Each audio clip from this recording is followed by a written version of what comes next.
Hi. Oh, hi, how are you? Oh, I'm glad I could actually join the meeting. Oh, why? Oh, I'm in DC. Oh, okay. Oh, yeah, yeah. Yeah. It looks like you're in a different place, so. Yeah, there's a blanket behind me that belongs to my grandson. Oh, okay. All right, yeah. It's Morgan.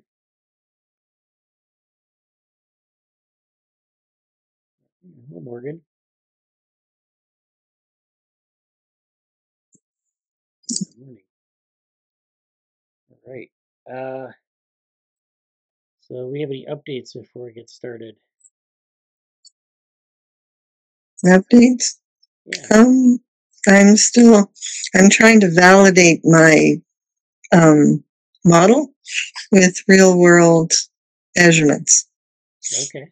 Yeah. So I was told to use engineering strain, Okay. which is the area that you start with, and just use that as your area to figure out your stress.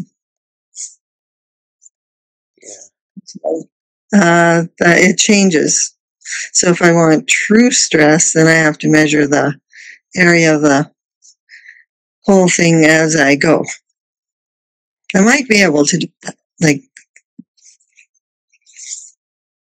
but anyways, I'm getting megapascals, which is for 100 nanonewtons of pressure, of force. So that's in line with some tissue measurements.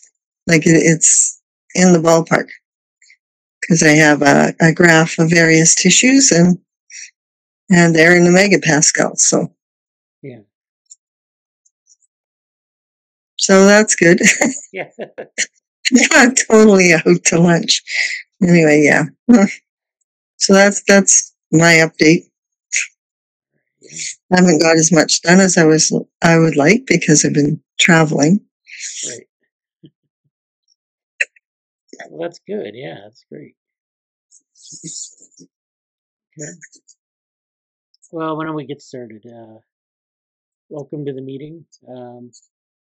Yeah, it's kind of this post Google Summer of Code period where people are less enthusiastic or active. I don't know. But yeah, so yeah, this is the day that they released the Nobel Prizes for Physiology and Medicine on Monday. Oh, wow. And I'll talk about that. And then I'll talk maybe about another paper as well. So it's kind of like last week where we went over a couple papers. This paper, Yeah. yeah, I was on the road last week. yeah, yeah.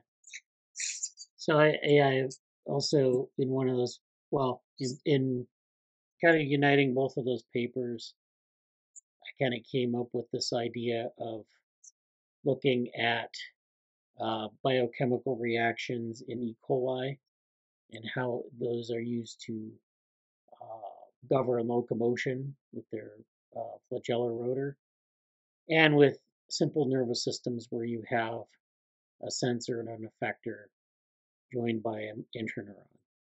So I was considering that, but that's something that is maybe interesting for follow up.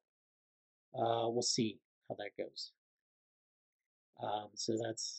So today was the Nobel Prize in Physiology and Medicine, and this is the press release. So who got the Nobel Prize this week or this year for 2024? And the prize goes to Victor Ambros and Gary Ruvkun. And this is for the discovery of microRNA and its role in post-transcriptional gene regulation. So to recap, we have genes and they get transcribed. They produce mRNAs or messenger RNAs. These messenger RNAs are basically transcribed from the gene in the DNA. And those mRNAs can be transcribed in different ways. And that's governed by the sort of the transcriptional start site and the transcriptional end site. And, there's like the promoter region. And then there are also these regulatory uh, RNAs that play a role in regulating how that transcript is produced. So there's a whole literature on this, and it's pretty messy. People have we'll talk about a little bit about this later. But basically, in C. elegans, and this is the work of Gary Ruvkun and his group. It's basically talking about they've been able to they were able to figure out how microRNAs worked at the level of a single gene and a single microRNA that's responsible for something in the gene, and then show that relationship. So that's one example, really good example of how it works. So this year's Nobel Prize, it honors these two scientists, and they kind of made their discoveries in tandem. And this was back in the 90s. So this was like it takes a while for Nobel Prizes to matriculate down to something that's prizeworthy. So they talk about a little bit of a preamble here, and they talk about this is a diagram of the human, like a human cell, the human genome. They show it in the nucleus here. This nuclear DNA. The human genome contains around 20,000 genes, and then they get this. The DNA is here, and they have this little diagram of a single gene, transcription into mRNA, translation into protein, and then that determines cell type. That's the way they have it in this diagram. And so, one of the things about transcription is you have these post-transcriptional modifications that produce different types of mRNAs. So you have all sorts of different types of RNAs that do that, microRNAs and other things that, there are all sorts of different RNAs that have different, nomenclatures and things like that. Basically, there are a host of things that will do this job, um, and so there are post-transcriptional modifications. There are also post-translational modifications, which occur, after translation has occurred or during translation. So when the mRNA reaches the ribosome and it's turned into amino acids or it's translated into amino acids, then those modifications occur there as well. So the protein is the product of post-transcriptional, post-translational mechanisms. So, and microRNAs being one of those post-transcriptional mechanisms. So, in this 1960s, it was shown that specialized proteins known as transcription factors combine to specific regions in DNA and control the flow of genetic information by determining which mRNAs are produced. So this is where you have, transcription factors that bind to a regulatory region, and it basically tells the polymerase what to transcribe for in terms of the mRNA. So there are all sorts of introns and exons in the gene, and there are different areas that are, ripe to be transcribed, and areas that are silenced. And there are different mechanisms. There are even epigenetic mechanisms that are involved in that. So, this is kind of in the 1960s. This was kind of a black box. People kind of were figuring this out. Since then, thousands of transcription factors have been identified, and for a long time, it was believed that the main principles of gene regulation have been solved. However, in 1993, this year's Nobel laureates published unexpected findings describing a new level of gene regulation, which turned out to be highly significant and conserved throughout evolution. So not only was their work, important just for what the study was, but it turned out to be the cornerstone of a lot of the things we know about across species, and their evolutionary precursors to this and all that. So in the late 1980s, Victor Ambros and Gary Ruvkun were postdoc fellows in the laboratory of Robert Horvitz, who was awarded the Nobel Prize in 2002, alongside Sidney Brenner and John Sulston. So these are, of course, our C. elegans founders. in the sense that they were the first people to work on, the C. elegans lineage tree, the C. elegans as sort of a model organism, and all of that. So this is definitely, Sulston and Horvitz, they kind of worked out some of the details of the post-hatch lineage tree, the post-embryonic lineage tree, and they did a lot of stuff like this. So in Horvitz's laboratory, they studied a relatively unassuming 1 millimeter long roundworm, which is C. elegans, of course. C. elegans has many cell types, such as nerve and muscle cells. It's a useful model, thus, to investigate how tissues develop and mature in multicellular organisms. So both Ambrose and Ruvkun were interested in genes that control the timing of activation of different genetic programs, ensuring that the various cell types develop at the right time. They studied 2 mutant strains of worm, Lin4 and Lin14. So what they basically in C. elegans, what you can do is create these defined mutants. And so the defined mutants are where you have, like some wild type worm.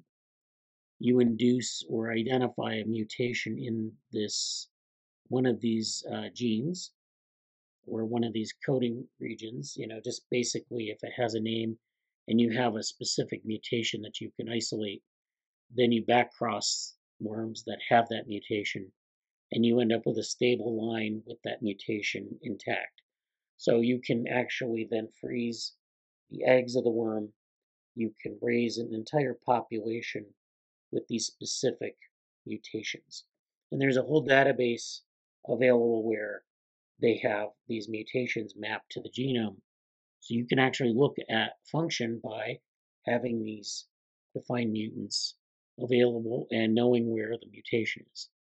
So it's a very nice system in C. elegans. You don't really you have that in Drosophila as well, but not in like humans. We just don't have that kind of a way to do these sorts of studies. So what they were looking at were these 2 mutant strains of worms, Lin4 and Lin14, and both of those lines display defects in the timing of activation of genetic programs during development. The laureates wanted to identify the mutated genes and understand their function. Ambrose had previously shown that the Lin4 gene appeared to be a negative regulator of the Lin14 gene. So this is where Lin4 is negatively regulating Lin14. This was just something that they had found in, say, a functional study. However, how the Lin14 activity was blocked was unknown.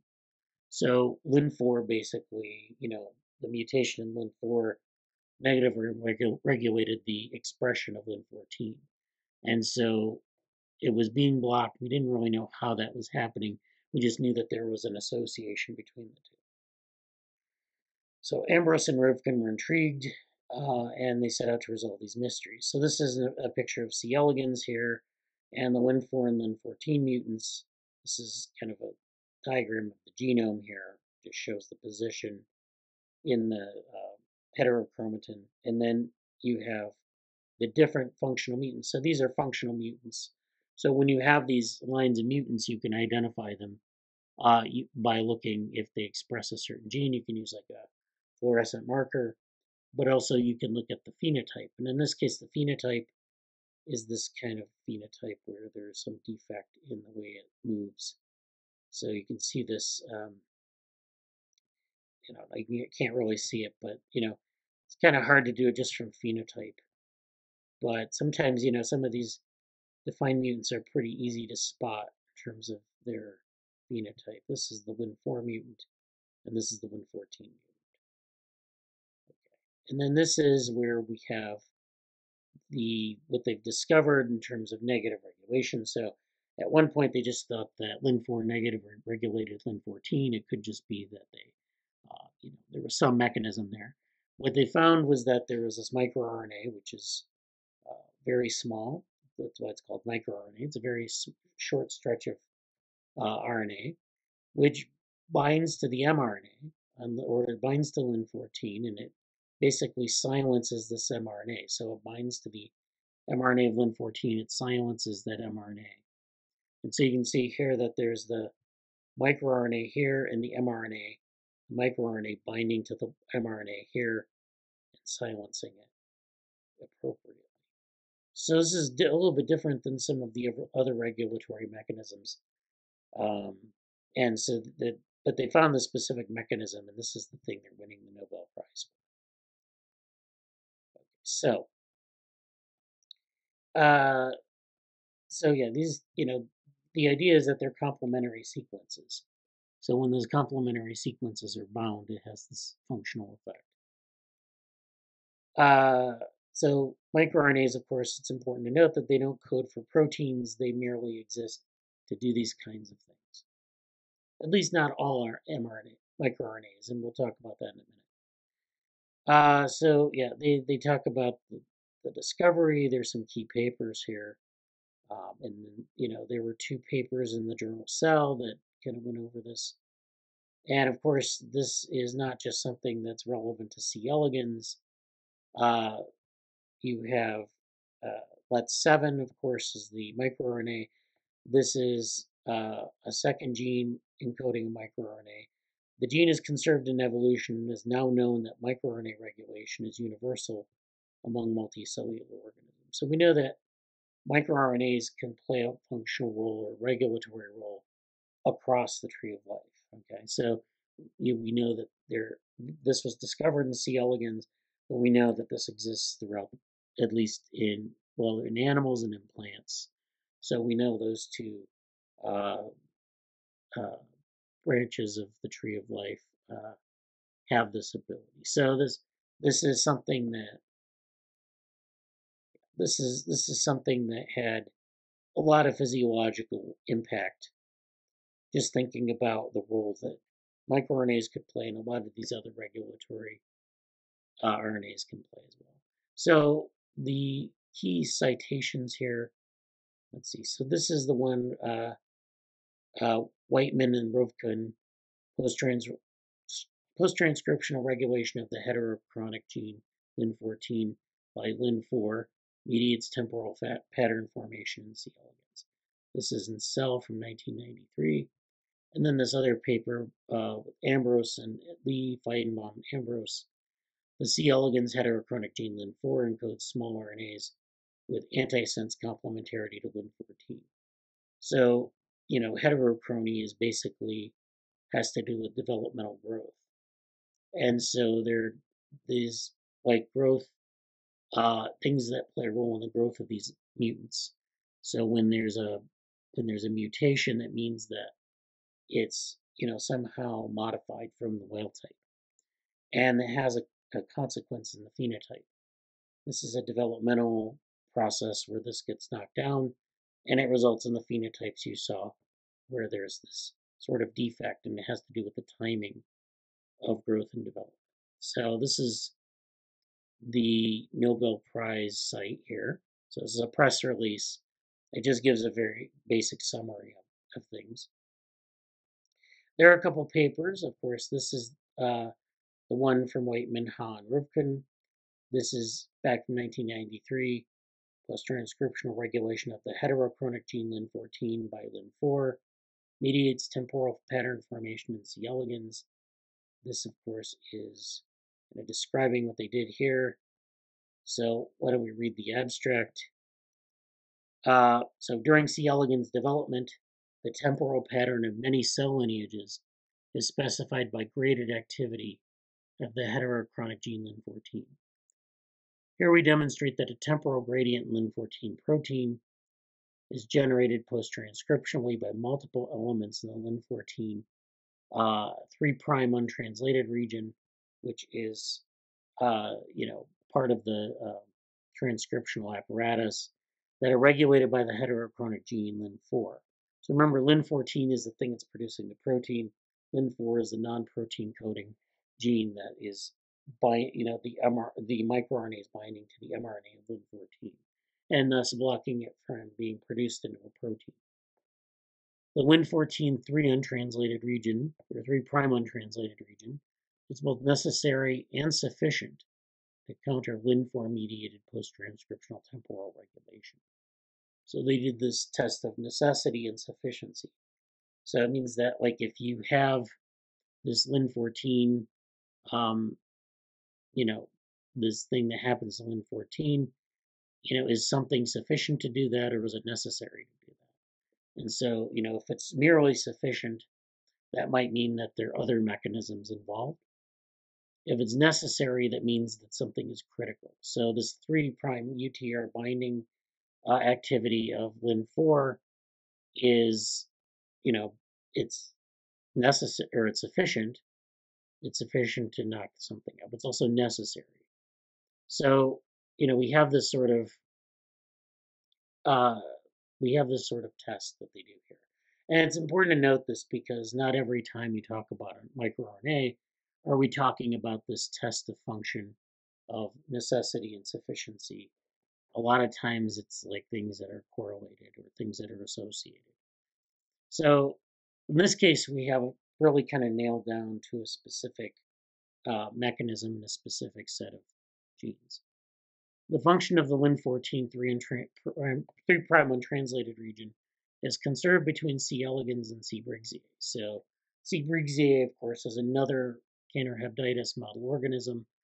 It's less well known as C. elegans, but you can use that as sort of a taxonomic outgroup to look at what's going on in C. elegans. If we know that something's happening in C. elegans, that's also happening in C. briggsii, we know it's not just a kind of a quirk of C. elegans. We can't say it's widely conserved, or that whatever gene is widely conserved, but we know that it's a pretty good chance that there's this at least Cantor-Hebditis level or genus level conservation. Among the conserved sequences, there's 7 elements that are each complementary to the Lin4 RNAs. And so we have these elements that are complementary to Lin4 RNAs. Remember, this is before we had the gene sequence of C. elegans.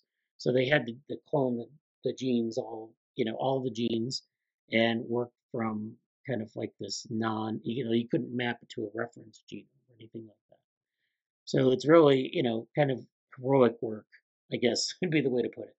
A reporter gene bearing 3 of these elements shows partial temporal gradient activity. These data suggest a molecular mechanism for Lin14P temporal gradient formation, and it's summarized as thus. The Lin4 RNA's base pair to the sites in the Lin14 3' untranslated region to form multiple RNA duplexes that downregulate Lin14 translation. So this is where the Lin4 RNA base pair sites. So we saw in the diagram where the microRNA, there's this complementary strand. It binds to Lin14 in the 3' untranslated region, which is on the left side of that diagram. So let me pull up the diagram to show what I'm talking about. So this is, again, where this is. You have the complementary pairing here.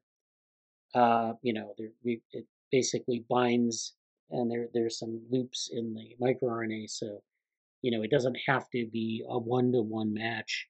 It just has to bind parts of the mRNA down at this 3' untranslated region end. So this is the part that they're talking about. So this is kind of how this works, and it works to downregulate Lin14 translation. So that's basically the study there. And then we might ask some questions about microRNAs in general. So I have some reviews on microRNAs. This is one from Nature Reviews Genetics. I think it was from last year, December 2023. And this is kind of, well after this original study. This is microRNAs in action, biogenesis, function, and regulation. So this kind of talks about microRNAs as a class of regulatory RNA and what they do, and so they consider kind of things of what's going on across the tree of life, I guess, because like I said, at least in plants and animals, we know this is a major mechanism. So ever since microRNAs or miRNAs were first recognized as an extensive gene family more than 20 years ago, a broad community of researchers was drawn to investigate the universe of small regulatory RNAs. So microRNAs are just one of these kind of small regulatory RNAs. usually smaller than the transcript themselves. And they do these kinds of things where they bind the RNA or they modify the RNA in some way. And this is collectively kind of known as this category of small regulatory RNAs. And in turn, that's in that category of post-transcriptional modification. Although core features of miRNA biogenesis and function were revealed early on, which we talked about with the Rifkin et al. Paper, whoever the first author was on that. Recent years continue to uncover fundamental information on the structural and molecular dynamics of core miRNA machinery, how miRNA substrates and targets are selected from the transcriptome, new avenues for multi-level regulation of miRNA biogenesis, and mechanisms for miRNA turnover. So this is something that where, miRNAs are produced. Not all of them are, used or functional. There's a lot of turnover, so they need to be produced at a certain rate. And there are a lot of mechanisms for regulating the biogenesis of miRNAs. So it's very, very complex system. Many of these latest insights were enabled by recent technological advances, including massively parallel assays, cryogenic electron microscopy, single molecule imaging, and CRISPR-Cas9 screening. So they kind of summarize a lot of the details here of what we know so far. And I think maybe one takeaway from this is that, the original study was done by kind of cloning genes, and, they didn't have a lot of they didn't have genome sequence, but they also didn't have next-gen sequencing. So nowadays we can do next-gen sequencing. We can get, for any site in a reference genome, we can get transcriptional, or at least, some count of the messenger RNAs, and then align them with the site in the genome where it's being produced. So it's much easier to find sort of, these locations and what the transcriptional level is. And so, if you see differences, if you have like a mutant versus a non-mutant, you see differences, then you kind of know that there's something interesting there. You still can't assess like the mechanism or the function from that directly, but you can get a sense of what's going on genome-wide, especially across species. I mean, as hard as it is to work with next-gen sequencing data, it still gives you a lot more information than we would have otherwise.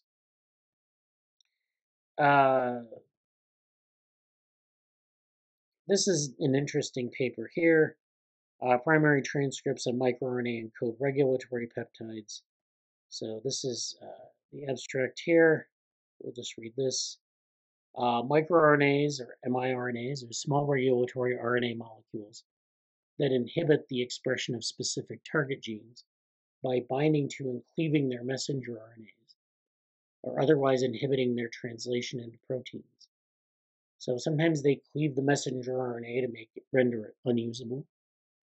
It's through the binding when they do this with the microRNA binds the messenger RNA.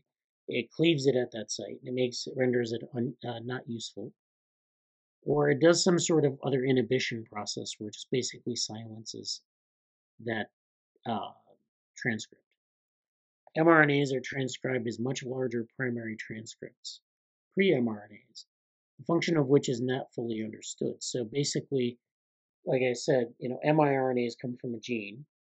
They're very small, so those are these small segments of microRNAs come from a larger transcript, pre-miRNAs, and they're somehow partitioned out into these microRNAs. So we don't really understand the functional role here. We just know that that's how it proceeds. Here we show that the plant miRNA contains short open reading frame sequences that encode regulatory peptides. So we're talking about the pre-miRNA, which is this larger transcript that gets chopped up into these microRNAs. And we know that the pre-miRNAs in plants, I guess they're talking about Arabidopsis and Medicago. But we have these short open reading frame sequences that basically are these microRNAs. So we have these two different species, Medicago and Arabidopsis. They produce these they're talking about the pre-MIR 171B, which is this pre-miRNA specific one to these two species. Actually, in Medicago, it's miR171B, and in Arabidopsis, it's pre-miR165A. So they're basically related. These both produce peptides, which we term MIPEP171B and MIPEP165A, respectively, that enhance the accumulation of their corresponding mature miRNAs. So this is where, again, we're accumulating copies of these miRNAs. We're, getting, they have to have a certain sort of, I guess, stoichiometry to be effective in the cell. And so when you enhance the accumulation of these mature miRNAs, which are the pre-miRNAs chopped up and ready to go, this results in downregulation of target genes involved in root development. So this, you can see the same thing that we saw in C. elegans with this developmental growth defect. You can also see this in root development, changes in root development. The mechanism of miRNA-encoded peptide, MIPEP action, involves increasing transcription of the pre-miRNA. 5 other pre-mRNAs of Aetheliana and M. truncatula encode active MIPEPs, which are these MIPEPs, these peptides, suggesting that MIPEPs are widespread throughout the plant kingdom. So this is a case from plants where we have these MIPEPs, or these micropeptides, which actually do have this further, like, secondary functional effect on these regulatory RNAs. 5 other pre-miRNAs. Okay, we did that. Synthetic MIPEP171B and MIPEP165A peptides applied to plants specifically trigger the accumulation of miR171B and miR165A, leading to a reduction of lateral root development and stimulation of main root growth, respectively, suggesting that MIPEPs might have agronomical applications. So this is where, instead of looking at like C. elegans development, we're looking at plant development, and it has a similar kind of effect. But we also have the identification of these peptides that are actually involved in processing the miRNA. So we have the miRNA gene, which is this larger transcript. These peptides act to, chop these up into these miRNAs. The mature miRNAs then can inhibit the messenger RNA of another gene, and it can have effects on the phenotype. Okay, then we have this last paper here, which is this talking about function and the role of function in biology. So, we've talked about mRNAs, and it might seem like the royal road here is to say, well, all microRNAs have a function, and they do this very thing in every species. But in fact, I've just pointed out 2 examples, which are very clear examples. That doesn't mean that all microRNAs operate in the same way. And so this is a biology and philosophy paper from 2022, and it's called A Relic of Design Against Proper Functions in Biology. So this talks about kind of, the role of function in biology. So the abstract of this paper reads, "The notion of biological function is fraught with difficulties, intrinsically and irredeemably so, we argue. The physiological practice of functional ascription originates from a time when organisms were thought to be designed and has remained largely unchanged since. In a secularized worldview, this creates a paradox which accounts of functions as selected effect attempt to resolve." So in other words, they're kind of, retrospective views of what the organism does. It's like a function originates because it's functional, because it's, maybe an advantage to the organism, but sometimes, as this function is sort of developing, it's just kind of a thing that's, has no real benefit or has no real function. It just kind of results from, some of these systems kind of, becoming manifest. So, this idea of function is interesting because you can say that something is functional and you can sort of rationalize it as functional, but that doesn't mean that it is functional or that it's universally functional. So this is kind of, they kind of give like some thoughts about function here. This attempt, we argue, misses its target in physiology and it brings problems of its own. Instead, we propose that a better solution to the conundrum of biological functions is to abandon the notion altogether, a prospect not only less daunting than it appears, but arguably the natural continuation of the naturalization of biology. So that's an interesting take on this. Now, why am I bringing this up? And this is because about 10 years ago, maybe a little bit longer, there was this idea, basically encode, which was like a group of scientists who did a lot of next-gen sequencing of a number of animal genomes. They wrote these papers in, I think it was Nature, and basically they made the statement that something like 90% of our genome was functional.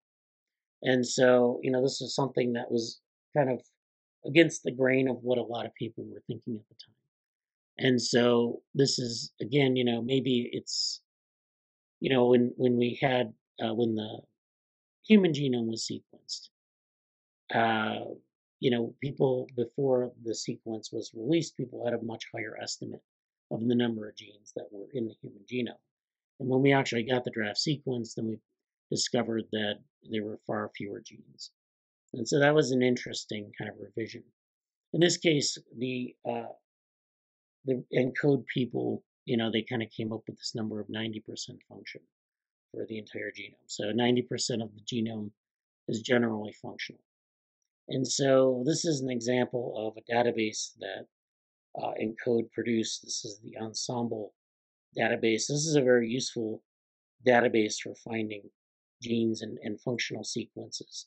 This is one for C. elegans. So this is, where you can look up all these C. elegans genes. I have the search results for Lin14 open, so we can actually look across taxa.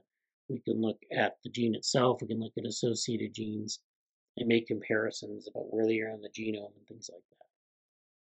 But the idea that, that something is functional is, it's kind of still a controversial thing, right? It's like when you say something is functional, you can't just simply ask if something is functional. You have to ask, what are we talking about in terms of, what is the relationship between two genes? Is it something like, causal, or is it just merely an association? And a lot of the things that encode found in that 90% category were kind of associations. In other words, this transcript is associated with this other thing. And the studies that I showed you, like the Prufkin study and some of these other studies, they actually can target, specific experiments. So that's an interesting sort of distance there, where you have some things that are associative, some things that are seemingly causal, some things that are correlative. And we see this in other sciences. I think Morgan, in one of the Slack channels, had pointed out that, in connectomics, they, have traditionally called a connectome sort of like a connection map. And now they're, and usually kind of implying that there was some functional significance to the map. And of course, now people are starting to call them correlative connectomes or correlative maps, because what they actually are sets of correlations. They're not necessarily causal, but they do give you these nice maps of things that are correlated with one another. That's an important point to make. And sometimes, maybe even our concept of function is wrong. So this is a very opinionated piece about the function wars. And again, this goes back to 2012 when ENCODE published a lot of their work. And there was pushback, and there was this conversation about how much of the genome is functional.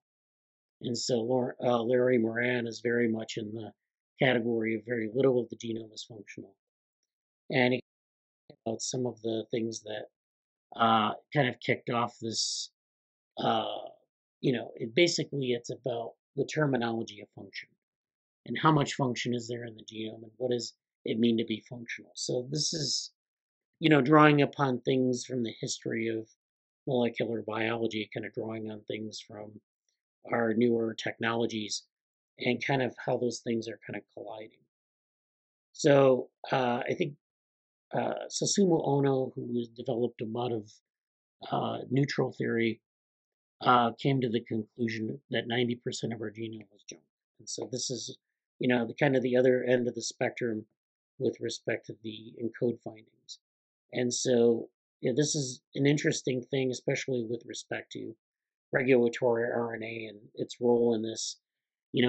How much of regulatory RNA is, truly functional, say at the causal level, and how much of it is from existing places in the genome and all this. So this is one of these things that are kind of still being sorted out, and it has implications for theory, it has implications for biology, and it has implications for evolution. So that's my recap of the sort of the Nobel Prize for this year. I thought that was worth covering because it's C. elegans based. So yeah, I know there was a lot of molecular biology in that, but hopefully I covered it decently.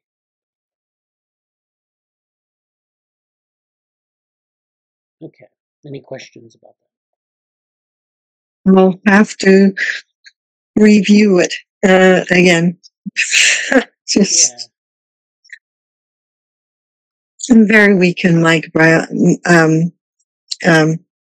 chemistry, biological chemistry. Yeah, it's not easy to get your head around sometimes. Like a lot of these newer discoveries are like, there are all these new categories of things like, different types of RNAs. I mean, there got to be at least 50 different types of RNAs now, and it's very daunting to sort of get everything straight and to know what it does or what it doesn't do. And not that we know a lot of what it does and doesn't do. There are a lot of different types of RNAs, like that do different things, or at least that we've discovered that are kind of unique.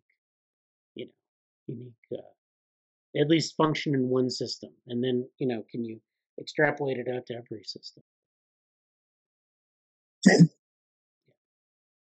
Okay. All right. So okay, so this is something that Morgan pointed out to me as well. So we've talked about pattern formation and morphogenesis, and there are different ways you can have morphogenesis. You can have single cell morphogenesis. You can have other types of, there are many models that you can use for morphogenesis. One of them, of course, is Turing's reaction diffusion model. And, kind of understanding that that's really the way that pattern formation occurs, like striping or some other pattern that you want to get in development. So, there's usually some sort of diffusion of a factor, an agent. They call them morphogens in Turing reaction diffusion. Those morphogens form a gradient. At the edge of those gradients, you get a reaction, and you get, say, like a stripe. So you get alternating stripes by having a bunch of gradients that sort of meet at these stripe boundaries, and that's how you get this kind of pattern formation in organisms. And so, there are a lot of mathematical models for this. You can use coupled differential equations, and it's known very widely as chemical morphogenesis. So it involves chemical agents, and it produces this global pattern. So you start from like the diffusion of molecules, the fusion of morphogens, and you get these global patterns.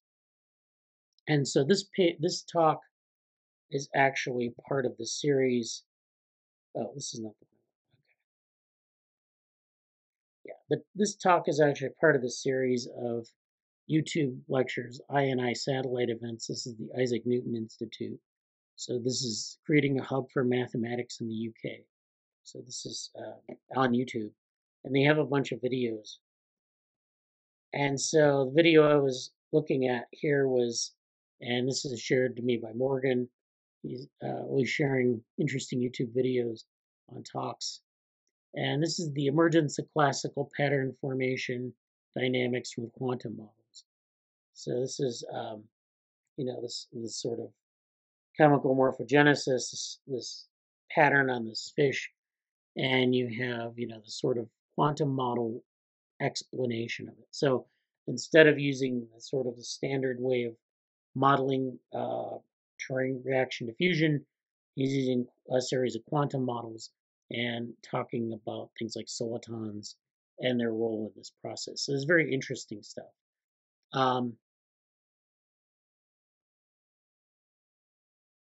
So, one of the first things he talked about in the talk are these dispersive hydrodynamics.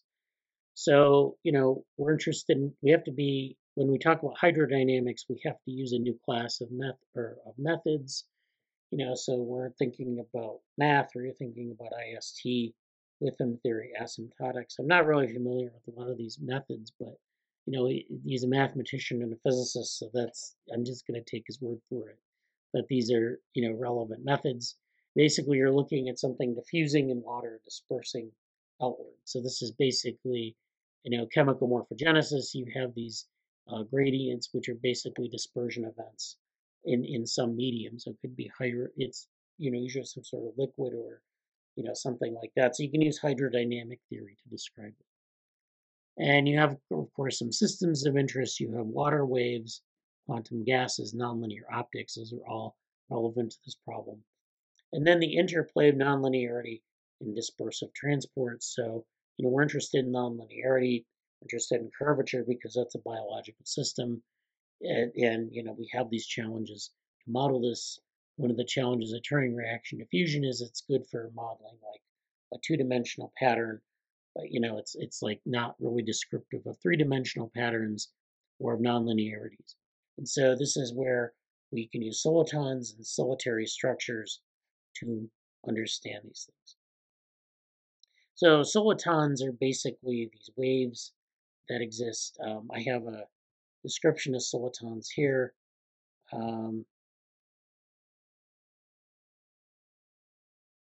And this is the Wikipedia article on solitons. So you can see there's a solitary wave here. So solitons are hard really to describe. They're different material effects with properties that are shared. So it's kind of like the same problem we had in the realm of regulatory RNAs. It's hard to define what they do as a class. It's just like they all have like similar attributes. So a soliton is a nonlinear, self-reinforcing, localized wave packet. So this is something that's nonlinear, it's self-reinforcing, and it's localized. That is strongly stable, and that it preserves its shape while propagating freely. So you can see that this wave will propagate. It's kind of like a wave on the ocean, where it's moving across the surface of the ocean, but it's preserving its shape more or less. And then it's propagating at constant velocity, and it recovers even after collisions with other such localized wave packets. So this is interesting that it actually can recover after a collision. So this means that you could have like one of these gradients, and you could have a boundary where they collide, and you can have like a stripe, and then that gradient would continue on the other side. I guess that's what adding a soliton here would mean. And so you can have these kind of nonlinear and dispersive effects that may explain some of the things that aren't like striping patterns, like some of the the pattern that we saw in the fish in that first slide from the talk, is that you can have these higher order patterns, and it's useful that way. So we can use partial differential equations to describe solitons, so that's why they're kind of interesting. You can also look at the particle wave duality of these different phenomena. So this is an interesting point here. So we have, let's go back to this slide. So this is where we talk about solitons. Why are solitons so surprising? How physical quantities are and can be transported is of fundamental importance to physics. So we want to know how not only just describe diffusion, but transport things. And so the transport of these morphogens around in this medium, which is, of course, the thing that's exhibiting morphogenesis.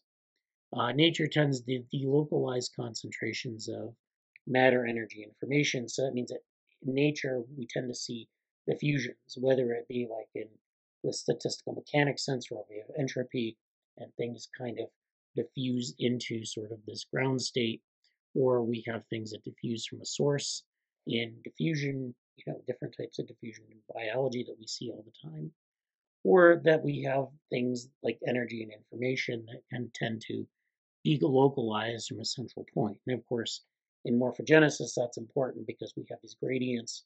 Basically, we have very high concentration of something, and it basically diffuses to lower concentrations as you go along. But you can also have diffusions of those high levels of concentration in space. They can move around in space as a wave, or you can have different properties of the gradient as a wave. So this is an interesting kind of point that he's bringing to this, which is that you have this sort of these different aspects of thinking about Turing morphogenesis, and as a result, we have these different interesting dynamics.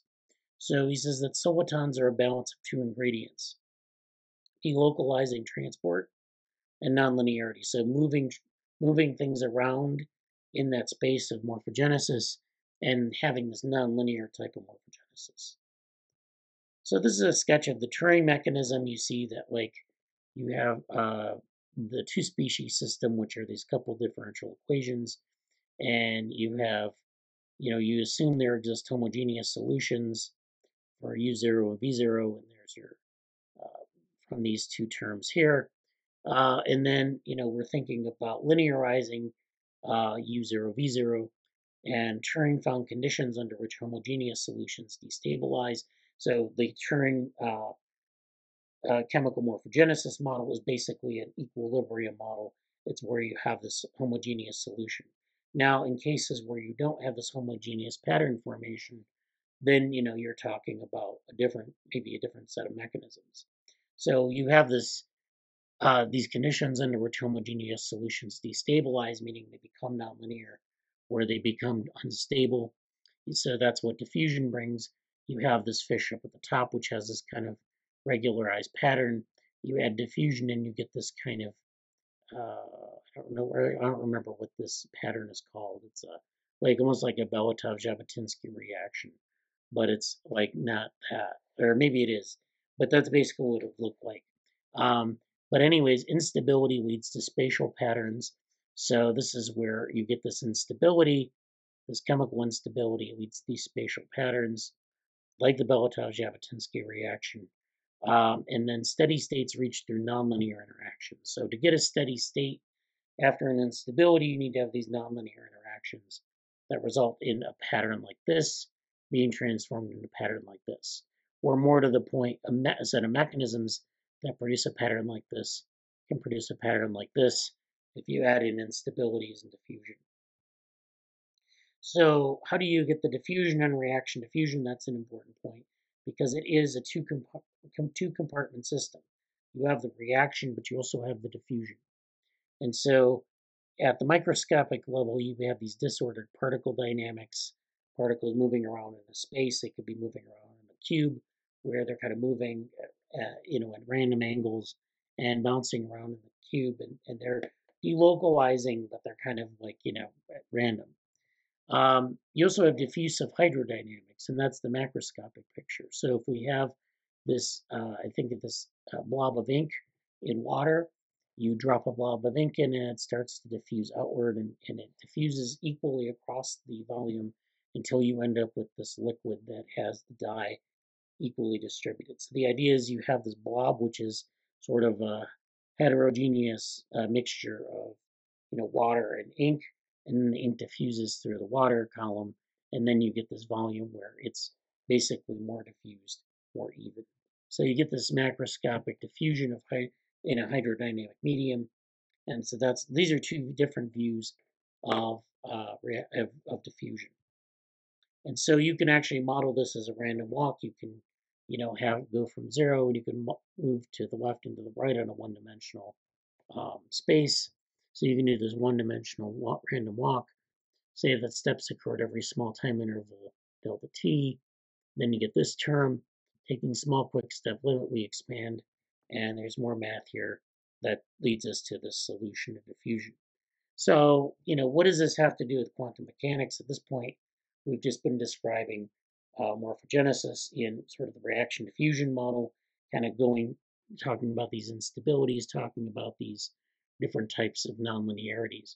But then you can add in this other layer of quantum mechanics. So what we've been talking about so far, especially with, say, like diffusion, is statistical mechanics. It can all be described with some sort of statistical mechanics with hydrodynamic equations, etc. Why do we need quantum mechanics? And so there's this relationship between quantum mechanics and statistical mechanics, the Schrodinger equation, the Wick rotation, and then those kind of have a connection to reaction diffusion equations. And then there's this quote: some physicists, myself included, feel that there may be something profound here that we have not quite understood. And that maybe is the whole point here, is that there's this connection here in the math, but we don't really know what that means in terms of what's going on with these sort of cases of nonlinear pattern formation. And of course, he gets into this idea of drift and curvature. So when we talk about drift, we talk about diffusion. We talk about this usually in a sort of a normalized space. It could be a one-dimensional line segment. It could be a two-dimensional surface. It could be like this volume that's, where we end up with this uniformity. But we also, in biology, of course, we have curvature. And a lot of times very exquisite curvature. So this is curvature of a pattern. We have this squid, and the surface of the squid is, curved. It has tentacles, all this stuff. And these patterns, of course, are on these curvatures. So how does the pattern form on these curvatures? And is it in the same way that we might view a two-dimensional pattern formation situation, where we have these neat gradients, and they meet and they give you these formations. So actually, no, we have to describe drift, or we have to describe curvature as its own thing. So we do this, and this is interesting. It says equivalent to reaction diffusion in a hyperbolic space. So we do this reaction diffusion, we do this in a Euclidean space usually, but now we can actually extend this to a hyperbolic space. And so the hyperbolic space is described, in case you're not aware of what hyperbolic spaces are, they're basically spaces with a curvature. So they're basically Riemannian manifolds, which have this sort of curvature to them. And you can, it's very different from a Euclidean space because, you basically move along a hyperbolic space and your reference points change in a way that's very different from a Euclidean space. There is usually a constant positive or negative curvature to hyperbolic space. That makes it very hard to sort of, maintain those relationships, those Euclidean relationships that we think of when we think of like the standard sort of toy model of the reaction diffusion model. So if we think of like a two-dimensional space, we say, okay, we get these neat stripes, and we can describe those. But in a hyperbolic space, we don't actually get that. We get these curvatures. And of course, these diffusion along curvatures is different than diffusion along a flat surface. And so this is a very important concept in terms of thinking about how this, how morphogenesis proceeds. Okay. So we have, of course, we have exotic phenomena from non-hermiticity, and he gives some citations here talking about edge effects. This is where, you have these edges, and kind of talks about that, and curvatures and things like that. Okay, so then we have this simple reaction diffusion, talks about some of this, with some of the parameters and what they're doing in this model. You have drift and curvature again. This time we have this sort of reaction diffusion on hyperbolic space. He has this interesting part of the figure here where he has this set of concentric circles and kind of a tree drawn out along those circles. I'm interested in following up on that because we've done some work on this, talking about like differentiation waves and these sort of, how you model that in a curvature or in a curved space, namely in a spherical space. So this might be an interesting thing to follow up on. You also have subdiffusion with nonlinearity. So again, we're talking about diffusion and nonlinearity. We're talking, and in quantum mechanics, we have tunneling. So we have the ability to have, say, a soliton move across these gradient boundaries and continue across the surface, a curved surface of an organism, and use that same framework to describe the pattern formation there. There's extensions of general reaction diffusion. We can use the complex Swift-Honenberg equation to sort of extend a general reaction diffusion model. So this is where we have subcases include real Swift-Honenberg, complex Rho-Ginzburg-Landau. These are things I'm vaguely familiar with, but basically Ginzburg-Landau, I think, has been used in morphogenesis. It's just kind of an extension of the simple reaction diffusion model. And so some of the most paradigmatic models of classical pattern formation.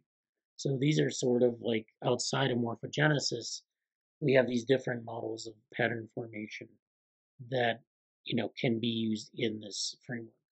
And then this is again our fish with the complex pattern on a curved body, and we're explaining how that forms. And so we get this. So the take-home points are three. Non-Herminian systems allow for the simulation of classical reaction diffusion dynamics without disorder. So we know that we can simulate classical reaction diffusion dynamics without disorder in equilibrium. Reaction diffusion systems with convection are equivalent to convectionless systems in a suitably curved space. So this is interesting that we can add convection into our reaction diffusion system. We can do this, we were talking about hydrodynamics earlier. Convection is something that we can use to sort of upset the equilibrium, create a heterogeneous environment, and then that is actually something equivalent to looking at a convectionless system or a laminar system in a suitably curved space. So if we add curvature, it's like adding convection to traditional reaction diffusion. Then finally, classical and quantum transport are closely linked. So you can use quantum transport to describe classical transport in more sort of nonlinear terms. So these are the things that he kind of pointed to in the talk. I thought that was a really interesting talk. Thank you, Morgan, for bringing that to my attention. It has a lot of points that I think are useful in thinking about reaction diffusion in different ways, especially, if you're interested in these complex curvatures, complex spaces. And we don't think about that enough. We just kind of assume that everything will translate from the 2D case, from the equilibrium case to the larger, the more complex cases, and then simply may not be the case. So, we have a talk I did at the beginning of the year on different types of morphogenetic models, going through the one-dimensional, the two-dimensional, multi-dimensional, talking about like Ginzburg-Landau, talking about Beloussov-Zhabotinsky reactions, talking about Turing chemical morphogenesis, and some other models, and kind of thinking about it in terms of one-dimensional, two-dimensional, higher dimensional spaces. And each of these models have a mathematical structure that are like they treat morphogenesis as being these compartments. So in one-dimensional morphogenesis, we have one compartment. In two-dimensional morphogenesis, we have something like reaction diffusion. So usually in one-dimensional morphogenesis, it's simply diffusion, and we just treat that as the only parameter of interest. In reaction diffusion, we treat reaction and diffusion as separate things. And then in the higher dimensional models, we have reaction diffusion and some other mechanisms. And I think this type of model, the quantum mechanics model, fits into that higher order of morphogenetic models. So we have reaction, diffusion, curvature, nonlinear. We have maybe 4 or 5 different compartments. And so, this is kind of an interesting extension of classical developmental morphogenetic work. So that's all I have. Any questions? What's the background math for that? Something that's probably beyond my grasp. it's a lot of quantum mechanics. There's quantum mechanics, so you have to be familiar with that math. But there's also like stuff in like hydrodynamics, which is probably accessible, to an engineer, in like mechanical engineering. And then there's other. I guess there's other like math on transport, subdiffusion. That's like standard kind of standard physics, it's not quantum physics, and so that's not like too hard to figure out. But I don't know much about quantum mechanics. I have to be honest. So I kind of don't know what kind of programs you could use to model some of these things. No, you can take quantum mechanics through MIT online courses. They have a pile of YouTube videos on quantum mechanics, some of which I don't really care to take. Yeah, I know. It's like, oh my gosh. Sort of, well, these are Einstein's equations. You have to know these. Well, yeah. Right. Yeah, there's a lot of background. That's what I mean, accessible. Like, what could I don't have to like spend 5 years learning things. But it's a great series, though. I mean, really interesting examples that they have. As my engineering training gave me some quantum mechanics, but anyways. Yeah, it's hard to like kind of get your like where you can actually play with it, and it's like I know like there are a lot of things you can understand the equations, and then you have to kind of like be creative with it, and like sometimes to a fault, because I think some of this is a little bit of a like you're just trying to find interesting mathematical analogs. Is that really going to give you the thing that you want? It's kind of hard to say. Yeah.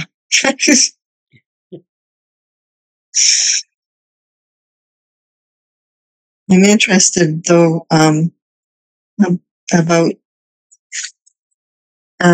something on a sphere, like looking at curvature. Yeah. That would be useful. Yeah. Believe it or not, your reactions occur on a sphere. Can you hear me very well? Yeah. Reactions occur on the bends in, say, the mitochondria. Okay. Yeah. It bend energy, they call it. Okay. Yeah. Yeah. Yeah. Surprisingly, like, that's not like the first thing that when people talk about morphogenesis, that they don't like think, okay, it's curved. It's on a curved surface. Let's assume a curved surface. So people assume a flat surface or something like that. Well, it's not, and you have to take into account the curves. Yeah. Okay. Any other things before we go? Any other questions, comments? All right, that's all for today.